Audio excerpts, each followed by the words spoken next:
Hello, everybody. It's Big Al with some more content for Lord of the Rings Rise to War. I am going to talk about T4, Tier 4 units on this video. People love T4s. They see, oh, it's a T4. I must use it. I must use it. So let's talk about them. Talk about which ones are used, which ones are good, which ones are bad. Couple notes, things that people need to pay attention to. T4s are very expensive in resources. You don't ever want to run all T4s unless you have no issue with resources whatsoever. They are very expensive. Me, I will only ever recommend using one T4 in an army. Obviously, the exception is when you are using eagles or fell beasts and you're bird bombing people. So, let's talk about the different T4s. First, we're going to go into here. Okay. Obviously, fell beasts and eagles are great. They're great for fast moving around. They're great for bird bombing when you are trying to kill an enemy fortress if it's building. Obviously, that's great. Let's talk about the differences. Okay. With fell beasts, down here at the bottom you see their skills. Okay. Both of the eagles and fell beasts are going to prioritize attacking enemy melee units. Both of them get less damage received from melee units, but increased damage received from range units. Now, these are the skills that are different. With Fell Beast, you have the normal attacks also inflict some poison damage for 2 rounds. Okay, now let's go to the Eagles. So Fell Beast do poison damage. You have the same thing there. On here, you have damage dealt plus 10%, and the effect is modified by initiative.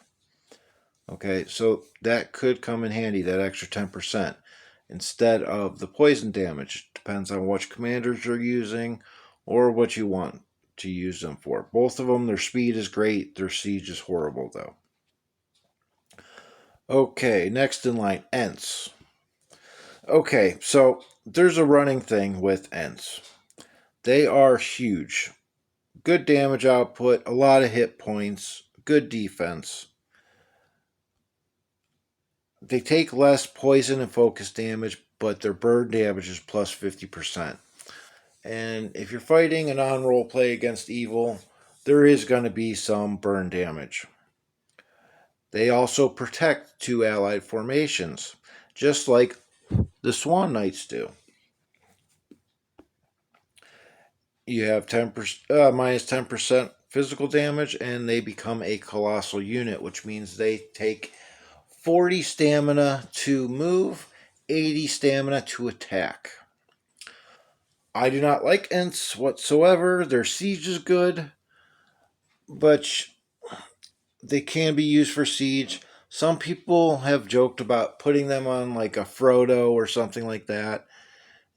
And I guess in roleplay, it might work if you're just trying to defend a crossing or something like that. But really, the only thing I will ever use Ents for is siege.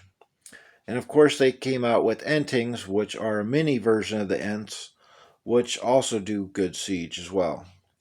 You have the Moomakills, elephants. So, with the Moomakill, they are another huge, beefy unit. They have 5,600 hit points. They do a lot of damage. They do a lot of siege. But they also become a colossal unit just like the Ents. Okay, now they are going to prioritize melee units. They are going to get minus 10% physical damage. But always attacks 3 enemy formations and 2 allied formations. Damage rate to allies is 10%. And they have changed this skill a little bit, which is nice. But still, I'm not into having one of my own units deal damage every time it does to myself. That's just dumb. I don't want that. So again, I don't wouldn't use them other than for siege. Although Black Serpent does have a skill that stops the Mumakil from attacking allies. Here comes the Depth Defenders. Okay, are another neutral unit. They are a dwarf. Okay, they have good hit points. They have good defense. They deal decent damage. Prioritizes melee units. It reduces the enemy's defense. Burn damage received plus 25%. Normal attack damage turns into burn damage. And last but not least, damage dealt to units affected by madness or stun plus 40%. Some people like these, some people don't. To me, I think you're better off that with an Iron Warrior. They cost a little bit less than these Depth Defenders, but honestly, I'm fine with the Guardians. The T3 unit Guardians, yes, a little bit less hit points, yes, a little bit less defense, but the cost, you're talking what the Depth Defenders probably cost 4 or 5 times per unit. So I'm not a fan of them. Okay, you have the Cold Drakes. These are not used. I don't think I have ever seen anybody use them other than me and King Under the Mountain when we were testing. And this was seasons ago. They do decent siege, they have a lot of hit points, do a lot of damage, they're colossal units. You know, it deals an additional 25% physical damage if it's fighting against large units. You have minus burn damage received, defense stat, and they're a colossal unit. I don't like them at all. I don't think anybody will use them. Werewolves are pretty much the same thing. Nobody really uses them. Okay, they are a colossal unit. They have 2,100 hit points. They do a lot of damage. They prioritize melee units. Okay, focus damage received is plus 40%. Damage received from mounted units and beasts are minus 30%. That kind of could come in handy because medium units are kind of the meta right now. Normal attacks inflict an additional 25% physical damage. And then it also, normal attacks prioritize enemies units affected by bleed. And there are a few units that do cause bleed, so it's going to help kill them faster. Colossal unit, I don't like them. I do not believe in fighting with colossal units at all. Oh, I didn't even check. And their siege is horrible. Okay. Spirit of the Wood. I used to love these things in 1.0. I used to put them on my Galadriel, and it was great. So, with Spirit of the Wood, they are a unit that uses focus damage. Okay. They do high, they're ranged units. They attack random enemy units. Normal attacks inflict an additional 20% focus damage. Poison damage and focus damage receives minus 25%, but their burn damage received is plus 50%. So, again, if you're fighting evil or people with depth defenders, it's not a good fit. I do like to play around with them once in a while, depending on the season, but I don't see them in the meta being used a lot. Vanguards. Come on, show me where there's some vanguards. I don't even remember which region they're from.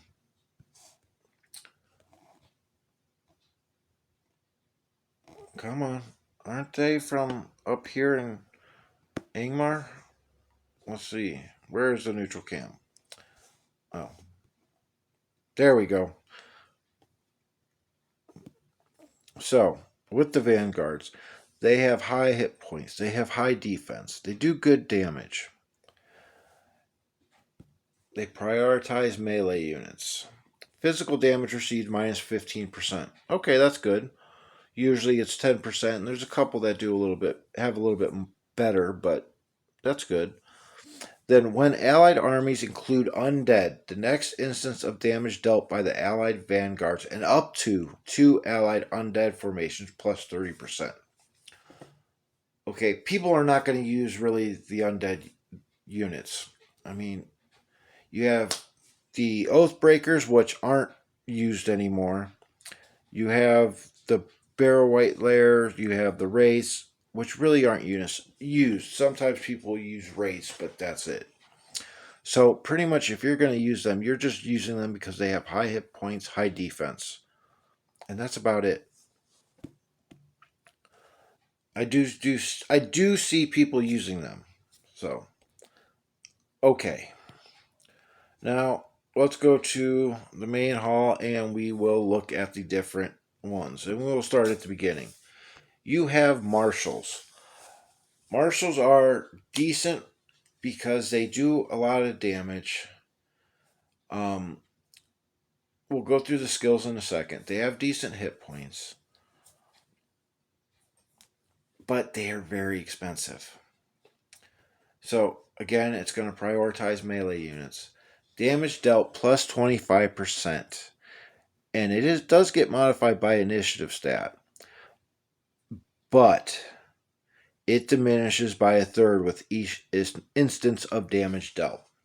So pretty much with this, you would want to use somebody like Aramor or Theoden, and you're going to want to have like Warcry or something like that to maximize those first couple rounds when he has the highest damage dealt. And because he's mounted unit, he gets damage received minus 2%. I don't think they're worth the cost, but that's just me. Next, you have the Dunedain style, which gives you the Swan Knights. I personally love Swan Knights. They are my go-to T4. Everybody knows I run Frodo. So, decent hit points, decent defense, damage is okay. So, they prioritize melee units. Damage received minus 2%. But then you have this, the Protector. In the first 3 rounds, increases defense by 20 and protect 2 allied formations. So, these would be used with Frodo, Falcon, Gil, Undying, Sauron, your tanks. So, I really like these units. They are very expensive, but I like them because I need a protect / taunt / provoke unit for my armies because that's the way that I run them. You have the Elven style, which is March Wardens. Okay. March Wardens are okay. Some people use them.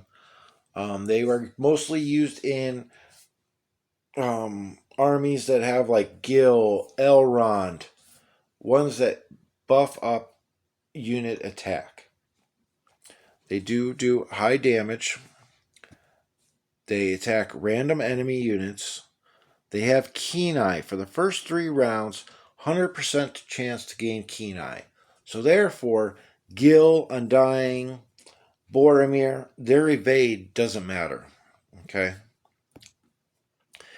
Also, it ignores stun, and the defense stat is +4 during battle. So, that makes them a decent to good, actually I will say a good T4, because so many people run Gil, so many people run Undying. It's nice to be able to not have to worry about that evade. Now, ignore stun is another good thing, because stuns are getting huge in the game, just like madness. The next one, Ravagers. Very, very expensive. High hit points, high damage. Their defense is kind of low for what they are, if I'm honest. So, it's going to prioritize enemy melee units. Because it's a large unit, physical damage received minus 10%. Now, Savagery. Each round, 20% chance to attack 2 enemy formations. So, 1 out of every 5 rounds, it's going to hit 2 formations instead of just 1. Okay, that could be nice. But to me, their defense is low. I don't really like them. I'd rather use, well, they're not really comparable to many other things. But to me, it's just not worth it.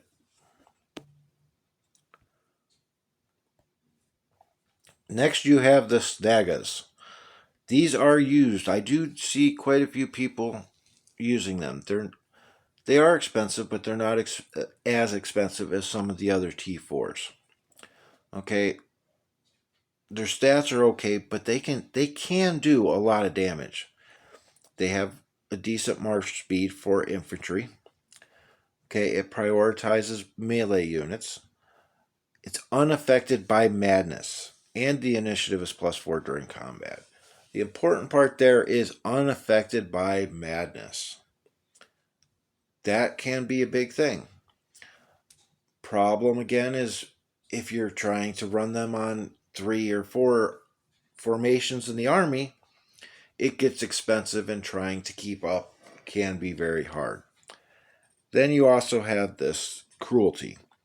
One allied formation deals 20% damage and increases next instance of damage dealt by 40%. So, they are a decent T4. I can see their uses. I do see them getting used. But again, not for me. You have the Iron Warriors next. The Dwarfs. Who doesn't love a dwarf? I mean, their defense is great. Their hit points are good. Their damage is okay. I mean, they're going to prioritize melee units. Physical damage receives minus 15%. And then damage to melee units is plus 10%. So there's nothing really huge about them. They do a little extra damage. They have damage reduction. So that's nice. Iron Warriors are okay. I do see people using them. People like them. To me, I'm still sticking with the Guardians. It's a little bit less defense, a little less hit points, it's a little less damage. But for the cost, I'm sticking with my Guardians. And again, these are my opinions on all of these. Okay, we have the War Chariots. These things are beefy. People love War Chariots for many reasons. They have a lot of hit points. Their defense is okay. Damage dealt is good. Now, the parts that matter is they're going to prioritize melee units. Damage to melee units is plus 10%. Awesome. Okay, and then this one, in round 1 and 6, deals 40% physical damage once to 2 enemy formations and inflicts 5% bleed damage for 4 rounds. This damage triggers the keen eye effect. So, once the damage is done, you don't have to worry about the evade. The bleed's going to help get rid of enemy White Council. So, there's a few things. It being a large unit, it also takes 10% less physical damage. Also, one good thing about the War Chariots, they are classed a mounted unit. So, there's a lot of skills out there that specify mounted units. And that can come in handy from like Theoden, Airmore, Eowyn. I know I'm forgetting a couple of people. I think Imrahal has something for mounted units. No, I think his is medium units. But, anyways, mounted units, they're a large unit. They are definitely beefy. I think they are a good T4. And last, you have the Fallen. A lot of people ask about these. And to me, they are good units, but they are expensive. And when I think about troops and what I want to do, I'm thinking long term. I'm thinking for an entire season. What if we are bogged down in fights? Will I be able to keep them in my barracks? Am I going to have the resources to build them? Are my resources, say, in our spawn lands or the first lands we took where we did most of our farming, is that going to be a chance for those me to lose those resources? Plain and simple. So it's going to prioritize melee units. Each time after taking damage, damage dealt plus 2% and up to 10 stacks. So it's going to end up doing an extra 20% damage. And then it's a mounted unit, so damage received minus 2%. So something like this, you know, it would be good in those cavalry troop buff kind of formations, with like Theoden and other commanders like that. So I do see people using them. I have never used them, but I can see the use for them. So now that I've gone over all the different T4s, I've given you my opinions. I've given you what each of them do. When you're thinking about T4s, think about the cost, how much the resources are going to be. Plain and simple, that's what it comes down to when you're making your armies. Okay? So, that's all I got for you on this video. As always, make the most out of what you got.